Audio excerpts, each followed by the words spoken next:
after afterwards back backwards. با اینکه این 4 تا کلمه 2 به 2 خیلی به هم شبیهن اما کاربردشون کاملا متفاوته. after یه حرف اضافه است به معنی بعد از یا بعد اینکه. بعدش حتما باید یک اسم یا یک جمله استفاده بشه. After dinner we went for a walk. بعد از شام ما رفتیم برای پیاده روی. After I finished work I called him.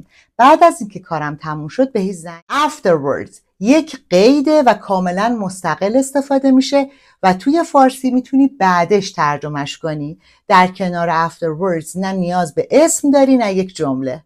We had dinner and afterwards we watched a movie. ما شام خوردیم و بعدش یه فیلم تماشا کردیم. I'll call you afterwards. بعدش بهت زنگ میزنم. Back معمول ترین کاربردش وقتیه که میخوای برگردی به همون جایی که قبلا بودی. برگردی به عقب. Go back. برگرد. Take me back home. منو برگردون به خونه. Backwards به حرکت فیزیکی به سمت عقب اشاره داره. به مسیر اشاره میکنه. Don't walk backwards. عقب راه نیا.